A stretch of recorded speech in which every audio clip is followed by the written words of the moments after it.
দর্শক, বেশ কয়েকদিনের সফর শেষ করে রাশিয়া ক্রোয়েশিয়া সফর শেষ করে সেনা প্রধান দেশে ফিরেছেন এবং সেনা প্রধান দেশে ফিরে আজকে বুদ্ধিস্ট ফেডারেশনের একটি অনুষ্ঠানে যোগ দিয়েছেন। বাংলাদেশের তদারকি সরকারের সঙ্গে সে দেশের সেনা প্রধানের অদৃশ্য যুদ্ধ চলছে।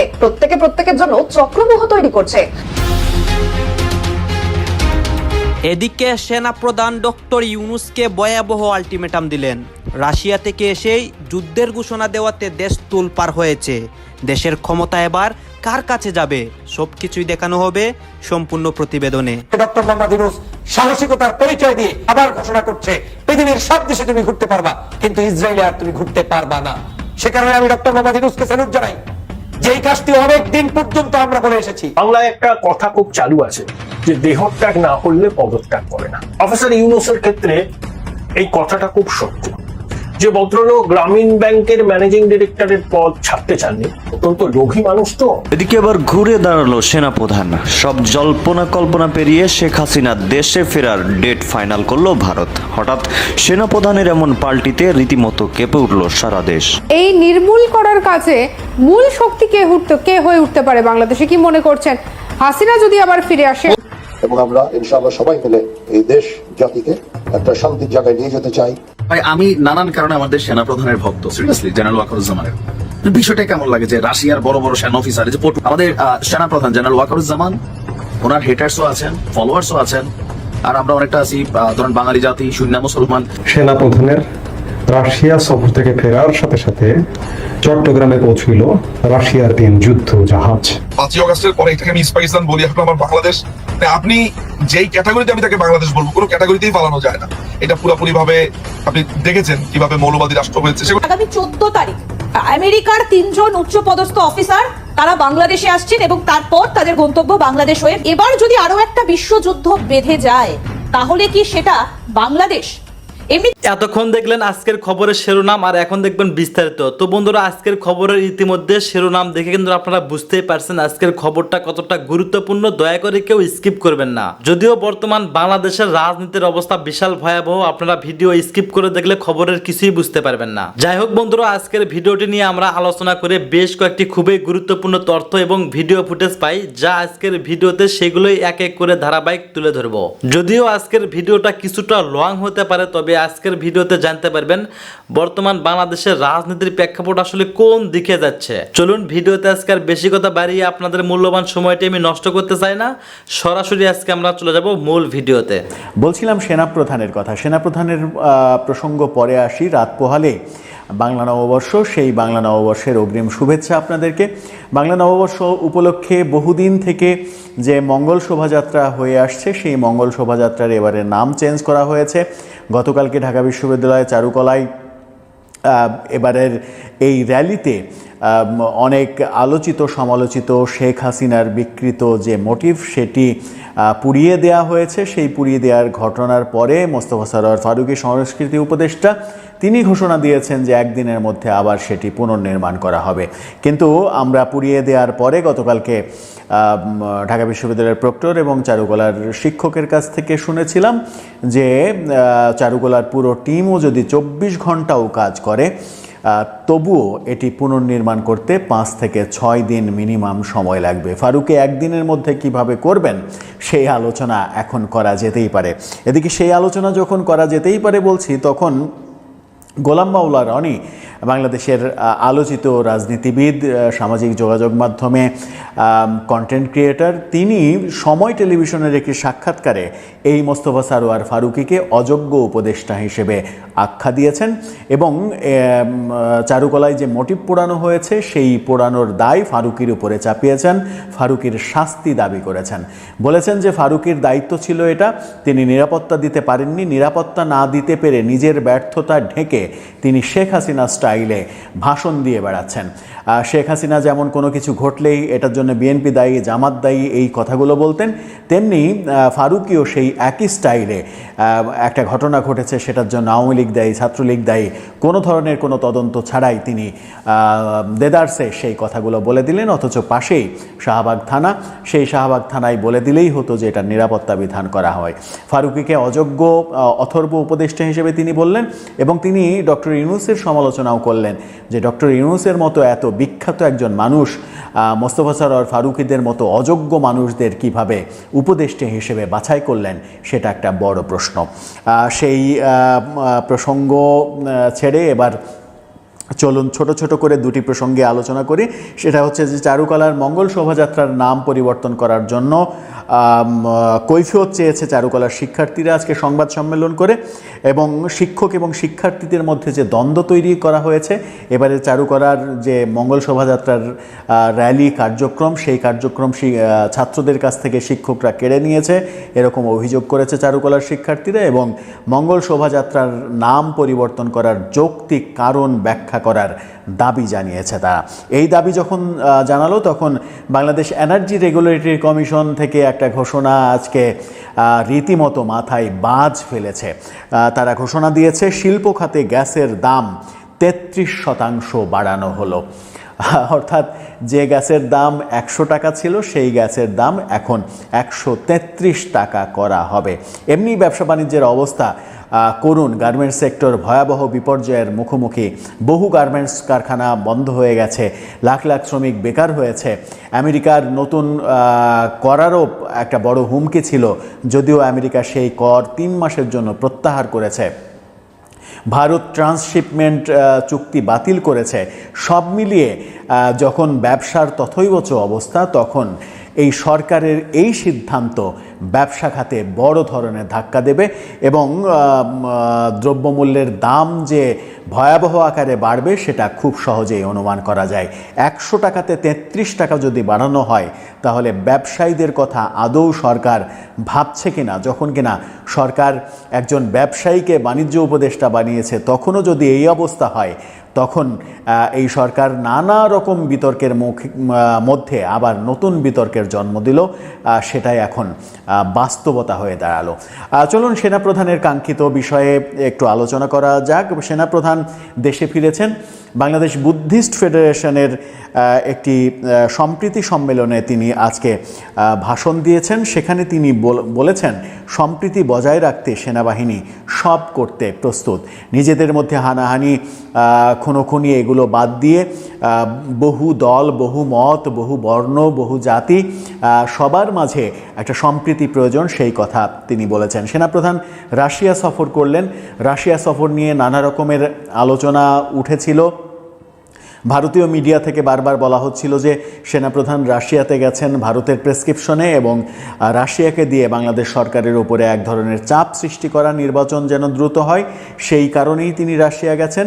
কিন্তু এদিকে একটা বড় ঘটনা ঘটেছে, যে ঘটনা নিয়ে এখন রীতিমতো আলোচনা হাই ভোল্টেজ আকার ধারণ করেছে। সেটা হচ্ছে সেনাপ্রধান রাশিয়াতে থাকা অবস্থাতে বাংলাদেশ সরকার একটা বড় সিদ্ধান্ত নিয়েছে। জাতীয় নিরাপত্তা উপদেষ্টা প্রথমবারের মতো এরকম একটি পদ তৈরি করেছে তারা, এবং কিছুদিন আগে অর্থনীতি সাবজেক্টে পড়া ডক্টর খলিলুর রহমানকে রোহিঙ্গা বিষয়ক যে বাংলাদেশ সরকারের হাই রিপ্রেজেন্টেটিভ করা হয়েছিল প্রতিমন্ত্রী মর্যাদায়, এবং এর পরে তাকে জাতীয় নিরাপত্তা উপদেষ্টা করা হলো উপদেষ্টা মর্যাদায়। প্রথম থেকে অবশ্য এরকমটাও শোনা গেছে যে হাই রিপ্রেজেন্টেটিভ করা হয়েছেও তাকে এক ধরনের উপদেষ্টার মর্যাদায়। কিন্তু জাতীয় নিরাপত্তা উপদেষ্টা তাকে কেন করা হলো? অর্থনীতি বিষয়ে তিনি লেখাপড়া করেছেন, তিনি সেনা অভ্যন্তরের বিভিন্ন মেকানিজম তিনি কি বোঝেন, নিরাপত্তা বিষয়টাকে তিনি কি বোঝেন, আন্তর্জাতিক কূটনীতি তিনি কি বোঝেন, এই ব্যাপারগুলো নিয়েই এখন বিতর্ক তৈরি হয়েছে, এবং নানা দিক থেকে এই আলোচনা তৈরি হয়েছে যে এটা ডক্টর ইউনূস সরকারের একটা বড় ভুল ডিসিশন। এখনই এই সিদ্ধান্ত থেকে সরে আসা উচিত, কারণ জাতীয় নিরাপত্তা উপদেষ্টার মতো এত সেন্সিটিভ একটি পদে তাকেই আনা উচিত যার নিরাপত্তা বিষয়ক গবেষণা রয়েছে, জ্ঞান রয়েছে, পড়াশোনা রয়েছে এবং অভিজ্ঞতা রয়েছে। নিরাপত্তা বিষয়ক কোনো বাহিনীতে তিনি কাজ করেননি, তার এই বিষয়ে কোনো লেখাপড়া নেই, তার এই বিষয়ে কোনো গবেষণা নেই, সেরকম একটা মানুষকে জাতীয় নিরাপত্তা উপদেষ্টা করা হলো, এবং সেই সময় করা হলো যখন কিনা সেনাপ্রধান দেশের বাইরে সফরে ছিলেন। সেই কারণেই আলোচনা এসেছে যে সেনাপ্রধানকে না জানিয়েই এই ঘটনাটা ঘটানো হয়েছে। এখন তাহলে সেনাপ্রধান সেনাপ্রধান এবং ডক্টর খলিলুর রহমান মুখোমুখি হয়ে দাঁড়াবেন কিনা, সেটা একটা বড় প্রশ্ন। জাতীয় নিরাপত্তা উপদেষ্টা তাকে যেহেতু বানানো হয়েছে, তার মানে হচ্ছে যে তার পদ এখন সেনাপ্রধানের চাইতে অনেক বড় পদ হয়ে গেছে। তার মানে সেনাপ্রধানকে তিনি সাজেশন দেবেন। সেনাপ্রধানকে সেনাবাহিনী কিংবা 3 বাহিনীর প্রধানকে সেই বাহিনী সম্পর্কে কি সাজেশন দিবেন, এই বিষয়ে অনভিজ্ঞ একজন মানুষ, সেই তর্ক বিতর্ক চতুর্দিকে চলছে।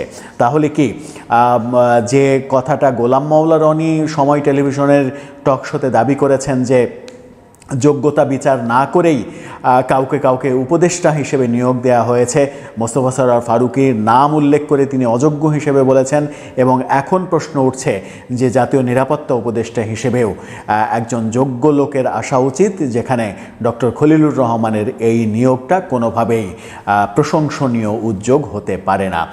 সেনাপ্রধানের পরবর্তী উদ্যোগ, এই বিষয়ে পরবর্তী কার্যক্রম নানাভাবেই হয়তো বোঝা যাবে যে তিনি এতে খুশি হয়েছেন নাকি বেজায় নাখোশ হয়েছেন।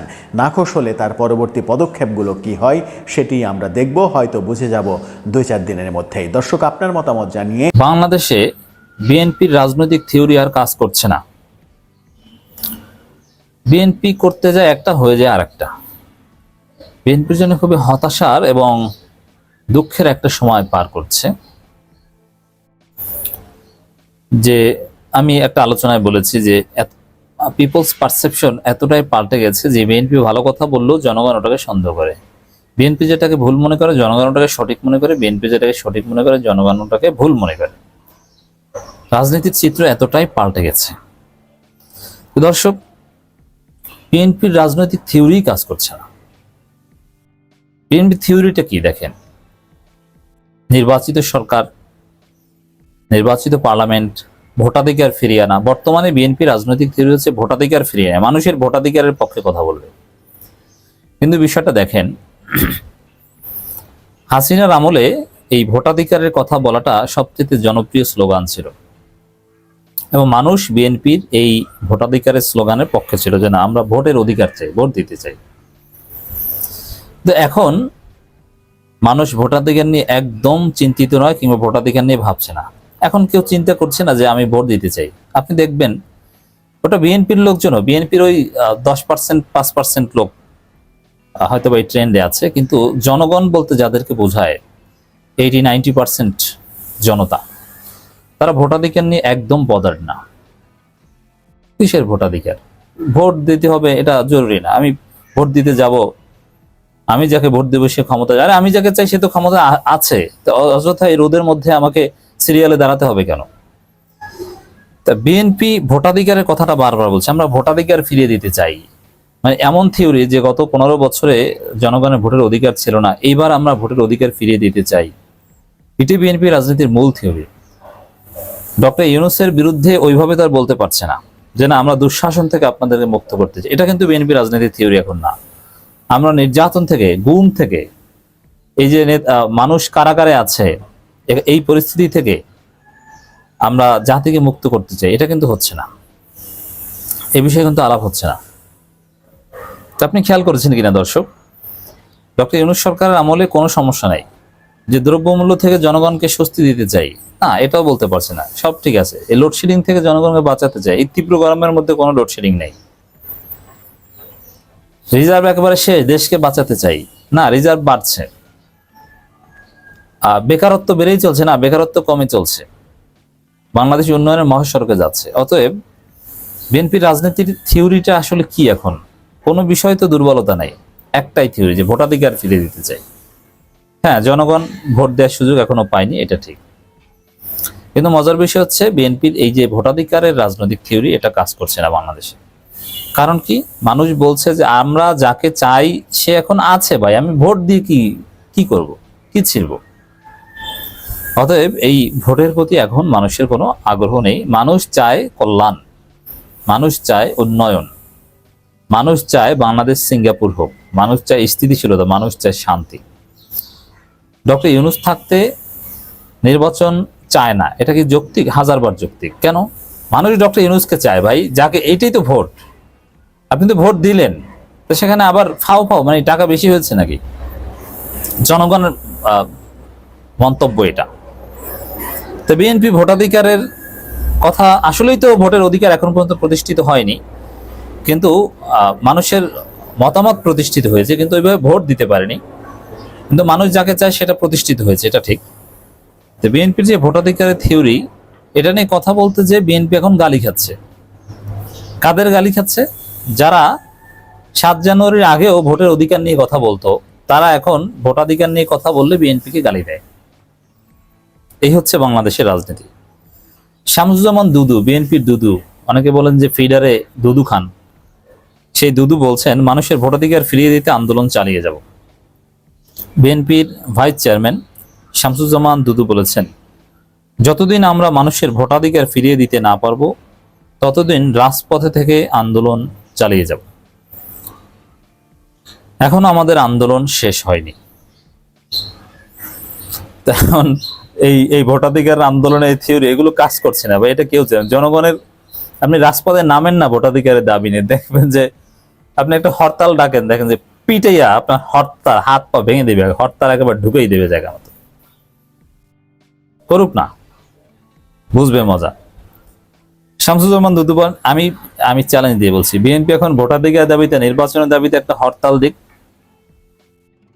কেউ কুত্তা ওই হরতালে সাড়া দেবে না। শামসুজ্জামান দুদু বলেন, আমরা একটি দানবিক ও খুনি হাসিনা সরকারকে 5 আগস্ট বিদায় দিয়েছি। যে সরকার বাংলাদেশের সংবিধানকে তছনছ করেছে, বলা যায় যে বাংলাদেশ স্বাধীনতা বিপন্ন হয়, সেই সংবিধানকেই তো আপনারা রক্ষা করতে চান। আপনাদের প্রতারণা জনগণ বুঝে গেছে, এই কারণে আপনাদের উপর কোনো সমর্থন নেই। তিনি আরো বলেন, অন্তর্বর্তী সরকারের প্রধান ডক্টর মোহাম্মদ ইউনূস আগামী ডিসেম্বর বা তার 2-1 মাস আগে পরে অবাধ ও সুষ্ঠু নিরপেক্ষ নির্বাচন দেওয়ার ঘোষণা দিয়েছেন। না, এরকম ঘোষণা দেননি যে ঐক্যমতের ভিত্তিতে ডিসেম্বর থেকে জুনের মধ্যে নির্বাচন হতে পারে। কন্ডিশন ঐক্যমত না হলে কিন্তু জুনের মধ্যেও না। যে নির্বাচনের মানুষ নির্বিঘ্নে তাদের ভোটাধিকার প্রয়োগ করতে পারবে। বিএনপি নির্বাচনের নির্ধারিত রোডম্যাপ দেখতে চায়। রোডম্যাপ হয়ে গেলেই নির্বাচনের পদক্ষেপ স্বরূপ নির্বাচনী বোর্ড গঠন ও প্রার্থী ঘোষণা করা থেকে সকল কার্যক্রম পরিচালনা করা হবে। তখন বিএনপি দলীয় প্রার্থীদের, বিএনপি আসলে তাদের যে দলীয় প্রার্থীদের কথা বলা হচ্ছে, এগুলো একটা বাণিজ্য, বিশাল ব্যবসা হবে। তারা ওই $বিলিয়ন ইনভেস্টমেন্ট আনতে চায় না, 1 কোটি লোকের কর্মসংস্থান, এখানে অনেক লোকের কর্মসংস্থান হবে। নির্বাচনে আসলে নমিনেশন বাণিজ্যের মাধ্যমে। দর্শক, বিএনপি রাজনীতির থিওরি বাংলাদেশে কাজ করছে না ভাই। আপনার তো একটা থিওরি লাগবে, আপনি কি নিয়ে রাজনীতি করবেন সেই জিনিসটাই তো নাই, সেটার কোনো সাড়াই নেই জনগণের পক্ষ থেকে। বুঝতে পারছেন দর্শক? তো বিএনপি এখন যাই বলে জনগণ সেটা প্রত্যাখ্যান করে। এক সময় জনগণ যেটা চাইছে, এখন জনগণ সেটা চায় না।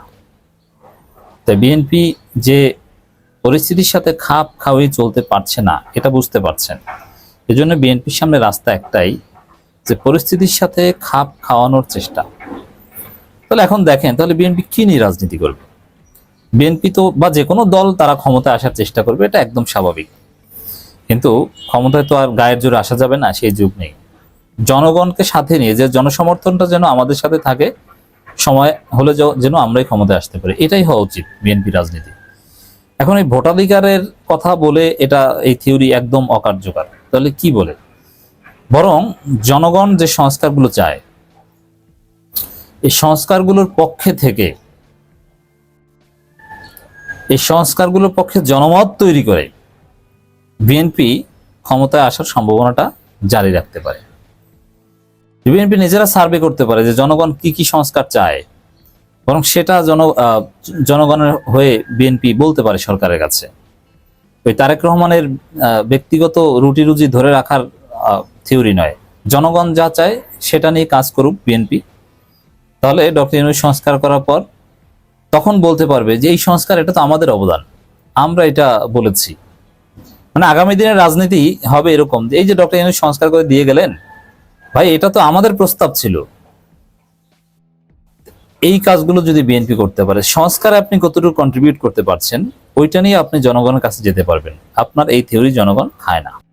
আসসালামু আলাইকুম ওয়া রাহমাতুল্লাহি ওয়া বারাকাতুহু। সম্মানিত দর্শক, সম্ভবত আমরা গতি হারিয়ে ফেলেছি। জীবনে চলার যে গতি থাকে, সেই গতি হারিয়ে ফেলেছি। 2 নম্বর হলো যে গন্তব্যে পৌঁছানোর জন্য যে রাস্তা দরকার, সেই রাস্তা আমরা হারিয়ে ফেলেছি। 3 নম্বর হলো আমরা যেখানে যেতে চাচ্ছি রাস্তা হারিয়ে সেই জায়গায় যাওয়ার জন্য আমাদের যে লাইট দরকার, আলো দরকার, আমরা সেই আলোর পরিবর্তে অন্ধকারের কবলে পড়েছি, অমানিসার অন্ধকার।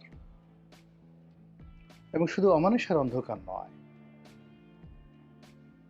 অমাবস্যা রাতে, শীতের রাতে, অমাবস্যা রাতে যদি প্রচণ্ড কুয়াশা পড়ে তাহলে আপনি টর্চ লাইট জ্বালিয়েও কোনো অবস্থাতে 1 হাত দূরে কি হচ্ছে আপনি দেখতে পাবেন না। ঠিক ওরকম একটা অবস্থায় আমরা পড়েছি। ধরুন আপনি ঢাকা থেকে চট্টগ্রাম যাবেন, তো আপনি যে হাইওয়েতে যাচ্ছেন তার পরিবর্তে আপনি একটা ধান ক্ষেতের মধ্যে ঢুকে পড়লেন। আপনার কাছে কোনো কম্পাস নাই, আপনি রাতের অন্ধকারের কারণে পূর্ব এবং পশ্চিম কিছু বুঝতে পারছেন না, প্রচণ্ড শীত এবং চারিদিকে শুধু কুয়াশা। এখন বলেন আপনি চট্টগ্রামে কবে যাবেন, কোথায় যাবেন, কিভাবে যাবেন? ঠিক একই অবস্থা কিন্তু শেখ হাসিনার হয়েছিল। এবং এই কথা আমি 2014-15 সন থেকে কন্টিনিউয়াসলি 10টি বছর আমি বারবার বলেছি যে শেখ হাসিনা পথ হারিয়ে ফেলেছেন, আওয়ামী লীগ পথ হারিয়ে ফেলেছে এবং শেখ হাসিনার যে বিরোধী পক্ষ তারাও পথ হারিয়ে ফেলেছে। এই কারণ হলো তিনি রাষ্ট্রশক্তি ব্যবহার করে 3টি কাজ করেছেন। প্রথম কাজ হলো তরুণ যে সম্প্রদায় যারা শেখ হাসিনার বিরুদ্ধে আন্দোলন করতে পারে তাদের একটা বিরাট অংশের মধ্যে ভয় তৈরি করার জন্য অনেকে ঘুষ দিয়েছেন, অনেককে নাই করে দিয়েছেন, অনেককে জেলে পুরেছেন, অনেকে গুম করেছেন, অনেককে খুন করেছেন। 2 নম্বর হলো যারা সিদ্ধান্ত নেবেন দলের তাদের সবাইকে করাপ্ট করে ফেলেছেন। একদিকে জেলে নিয়েছেন, অন্যদিকে তাদের কোটি কোটি টাকার ব্যবসা দিয়েছেন, নগদ অর্থ দিয়েছেন। ফলে তারা প্রায় সবাই মীর জাফরের ভূমিকায় আন্দোলনকে বিপথে চালিত করেছে, জনগণের সঙ্গে প্রতারণা করেছে। ফলে 15টি বছর পুরো রাজনীতি ছিল গতিহারা এবং পথহারা। এর ফলে কি হলো, আমরা আমাদের কাঙ্ক্ষিত মাকামে পৌঁছতে পারিনি। বহুবার আমাদের জীবনে সম্ভাবনা এসেছিল, এমনকি ধরুন সেই গণজাগরণ মঞ্চ, সেটা শেখ হাসিনার বিরোধী একটা আন্দোলন হতে পারত, কিন্তু এই পলিসি করার কারণে সেটাকে তিনি গিলে ফেলেছিলেন। হেফাজতের আন্দোলন, সেটি সরকার বিরোধী হতে পারত, থাকতে পারত, সেটাকে তিনি গিলে ফেলেছিলেন। দেশের প্রধানতম রাজনৈতিক দলগুলো তাদের নেতৃত্বের পরিবর্তন করা, কোন দলে কে বসবে, কে দলের প্রধান হবে, কে দলের কে পোস্টগুলোতে বসবে, এমনকি জেলা শহরে কার হাতে কোন রাজনৈতিক দলের নেতৃত্ব থাকলে সরকারের জন্য সুবিধা হবে, ওইভাবে গোয়েন্দা সংস্থার মাধ্যমে প্রেসক্রিপশন দিয়ে নেতৃত্ব সিলেকশন করা হতো। ফলে আমরা যেটা দেখতাম রাজপথে শোষা ফুংফাং, কিন্তু আলটিমেটলি সব জায়গাতে ঘসেটি বেগম, মীর জাফর, রায় দুর্লভ, পিয়ার লতিফের রাজনীতি এই 15 বছরে চালু ছিল। এর ফাঁকে যে আন্তরিকতা নিয়ে, সততা নিয়ে শেখ হাসিনার বিরুদ্ধে লড়াই করতে গেছেন তাকে শেষ হয়ে যেতে হয়েছে, সাস্টেইন করতে পারেনি, সব কিছু শেষ করতে হয়েছে। আর বাকি যারা টিকে ছিলেন তারা ওভাবেই, আমি যেভাবে বললাম, মোরাললেস, কম হতে পারে বেশি হতে পারে, ওভাবেই তারা টিকে ছিলেন। এবং সেই যে রাজনীতির যে ধারা, সেই ধারাটা বলতে গেলে যারা নেতৃবৃন্দ তাদের অস্থি মজ্জা, রক্ত মাংস, মন মস্তিষ্ক সব জায়গাতে একেবারে মিশে গেছে, মানে হাড্ডিতে মিশে গেছে। হাড্ডির মধ্যে যে ওই যেগুলো আমরা চুষে চুষে খাই, মুরগির বা গরুর নলি খাই, তো ওইগুলোকে মজ্জা বলা হয়, সেগুলোতে মিশে গেছে। রক্তনালী, মাংসপিণ্ড, পেশি, মন এবং মস্তিষ্ক সব জায়গাতেই ওই জিনিসগুলো এমনভাবে মিশে গেছে। এখন কেউ একটা পাঞ্জাবি না দিলে তাদের ভালো লাগে না, মাস শেষে মাসোহারা না দিলে ভালো লাগে না, ঘুষ না দিলে ভালো লাগে না, দুর্নীতি না করলে ভালো লাগে না, ধমক না খেলে ভালো লাগে না, পদের উপর 2-4টা বাড়ি না দিলেও তাদের ভালো লাগে না। এইরকম লোকের সংখ্যা অনেক অনেক হয়ে গেছে। যা হোক, সেই অবস্থাতে একটা বিপ্লব আমাদের জীবনে আল্লাহ রাব্বুল আলামিন দিয়েছেন, এটাকে আমি আল্লাহর দেওয়া একটা নিয়ামত মনে করি। যারা বিপ্লবে আত্মাহুতি দিয়েছেন আল্লাহর পক্ষ থেকে, তারা আমাদের জন্য নিয়ামত। যারা সফল হয়েছেন আমি তাদেরকে আবাবিল পাখি বলেছি। কিন্তু সময়ের বিবর্তনে এই গত 7 মাসে পুরো জিনিসগুলো আবার সেই আগের ধারাতে চলছে। শেখ হাসিনার পুরো জমানাটা মূলত আমলাতান্ত্রিক জটিলতার মধ্যে ছিল। পুরো জমানাটা আমলারা চালিয়েছেন, ডিজিএফআই চালিয়েছে, এনএসআই চালিয়েছে, ডিবি চালিয়েছে, পুলিশ চালিয়েছে, এবং পুলিশের, ডিবির এবং সেনাবাহিনীর যে সকল কর্মকর্তা এক একটা ফ্রাঙ্ক আইনস্টাইনের দানব ছিল। আজরাইলের মতো তাদের ভাবসাব ছিল, যেদিকে তাকাতো শুধু ছারখার হয়ে যেত। ওই জিনিসটি কিন্তু এখনো বন্ধ হয়নি, শুধুমাত্র চেহারাগুলো পরিবর্তন হয়েছে। চেয়ার ঠিকই আছে, চেয়ারে যারা বসেছে তারা কৌশলী হয়েছে, মিডিয়াকে অ্যাভয়েড করেছে, কৌশলী হয়েছে, কিন্তু অপকর্ম যা করার সবে কিন্তু তারা করে যাচ্ছে। আর সেই অপকর্মের কারণে রাজনীতি, ক্ষমতা, সুযোগ সুবিধা, ব্যবসা বাণিজ্য, যা কিছু রয়েছে সব কিছু 3 ভাগে বিভক্ত হয়ে গেছে, 3টি ধারা তৈরি হয়ে গেছে, এবং যে যার জায়গাতে বসে ক্ষমতার রশিটা টানাটানি করছে। আগে যেমন শেখ হাসিনার কিছু হুকুম পালিত হতো,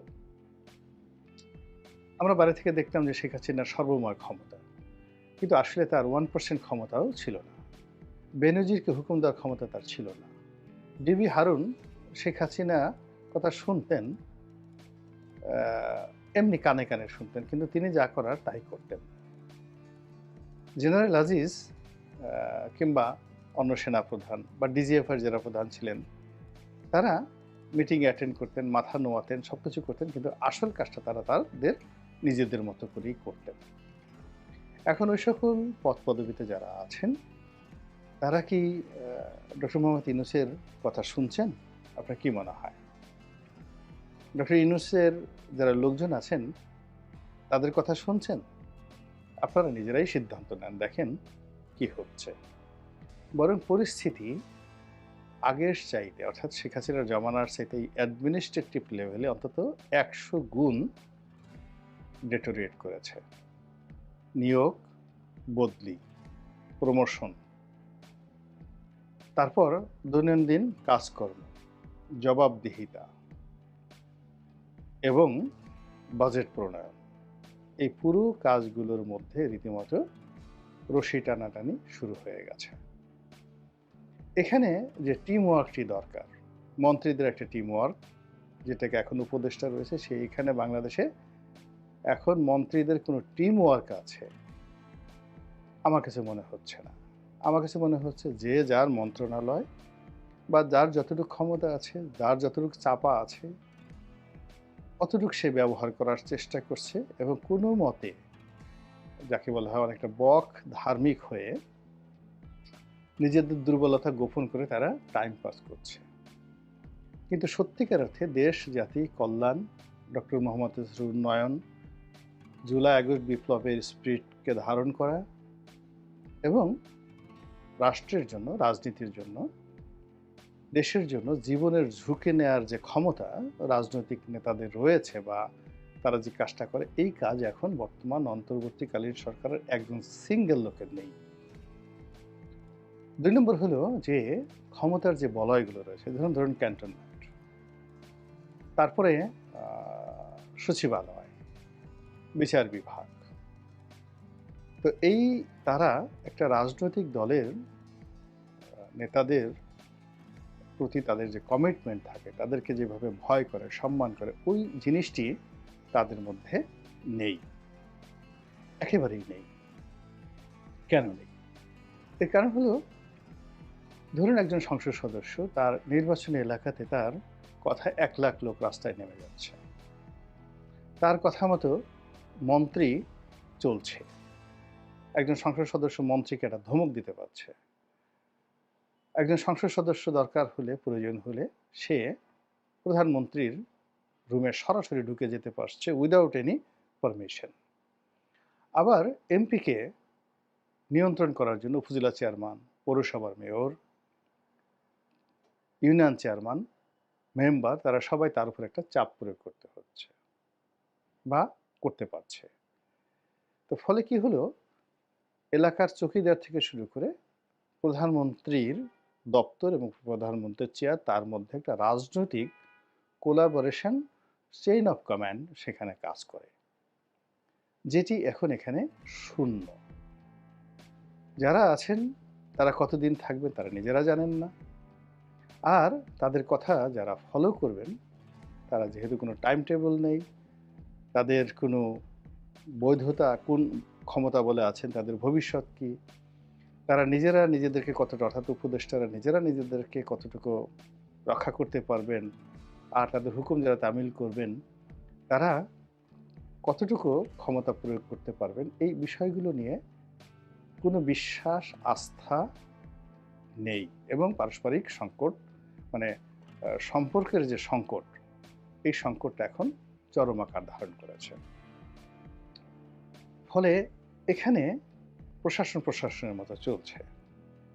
সচিবালয়ে যদি ধরেন একজন কর্মকর্তা, জামাতের কর্মকর্তা, সে সেই জুলাই আগস্ট বিপ্লবের পরপরই সেপ্টেম্বর অক্টোবর মাসে একটা ভালো পদে বসে গেছেন।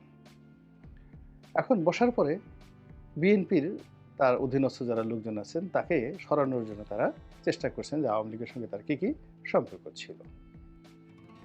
আবার ধরুন 10 জন কর্মকর্তা একেবারে কট্টর আওয়ামী লীগ, তারা এই সময়টাতে অবস্থা বুঝে বিএনপি হয়ে গেছে অথবা জামাত হয়ে গেছে। ফলে ওখানে যে কাজটি হচ্ছে সেটি হলো সার্ভাইভাল ফর দ্য ফিটেস্ট। যারা ইতিমধ্যে চাকরি হারিয়েছেন, যারা ওএসডি হয়েছেন, যারা জেলে গেছেন, তাদের কথা আলাদা, কিন্তু যারা এখন বসে আছে এই মুহূর্তে তাদের মধ্যে অন্তর্ঘাত, নিজেদের মধ্যে অন্তর্ঘাত, এটি প্রবল আকার ধারণ করেছে। 2 নম্বরে যে প্রবলেমটা সেটা হলো, পুলিশ কি ডিসি সাহেবের কথা শুনবেন না ডিসি সাহেব পুলিশের কথা শুনবেন? থানার ওসি সাহেব কি দায়িত্বরত যে সেনাবাহিনী কর্মকর্তা রয়েছেন, টহলরত, যার ম্যাজিস্ট্রেসি পাওয়ার রয়েছে, তার কথা শুনবেন নাকি শুনবেন না? এগুলো নিয়ে দ্বন্দ্ব একেবারে চরমে। ফলে কি হচ্ছে, কখনো কখনো সেনা কর্মকর্তাদের হাতে থানার কর্মকর্তা লাঞ্ছিত হচ্ছে, কখনো আবার থানা কর্মকর্তাদের হাতে সেনা কর্মকর্তা লাঞ্ছিত এবং অপমানিত হচ্ছে। একই অবস্থা সিভিল সার্ভিসে। ফলে ক্ষমতার যে রশি আমলাতান্ত্রিক লেভেলে 3 দিক থেকে টানা হচ্ছে। এখন একটা রশি যদি 3 দিক থেকে টানে, অর্থাৎ এক মাথা টানছে ধরুন এক পক্ষ, অন্য মাথা আর এক পক্ষ, আর মধ্যের যে অংশ সেখানে আর একজনে টানছে, তাহলে সেটা কি হবে? সেটা প্রথমত ক্ষমতা, সেই দড়িটির দৈর্ঘ্য যদি 1 গজ হয় তাহলে সেটা প্রথমত দৈর্ঘ্যটা কমে যাবে, এরপর একটা সময় এটা ছিঁড়ে যাবে এবং এটা একটা এমন ত্রিভুজ তৈরি করবে, সেই ত্রিভুজের 2টো বাহু আছে, আর একটা বাহু ফাঁকা, কিন্তু এটা একটা ত্রিভুজ। এবং এটা জ্যামিতির ভাষা বলেন, অঙ্কের ভাষায় বলেন, একটা ভয়াবহ অবস্থা। সচিবালয়ে যেভাবে একটা ত্রিমাত্রিক অবস্থা তৈরি হয়েছে, প্রশাসনে যেভাবে একটা ত্রিমাত্রিক অবস্থা তৈরি হয়েছে, অর্থাৎ একটা ত্রিভুজ তৈরি হয়েছে যেটার 2 বাহুর ত্রিভুজ, অর্থাৎ রশি নিয়ে 3 জনে টানাটানি করছে, এখানে জড়া নাই, এক পক্ষ টানছে ডান দিকে, আর এক পক্ষ বাম দিকে, আর এক পক্ষ ধরেন দক্ষিণ দিক থেকে টানছে। তাহলে ত্রিভুজের মতো করে দড়িটা হয়ে গেছে, কিন্তু ত্রিভুজের সংযোগ হয়নি, 3য় বাহু নেই এখানে।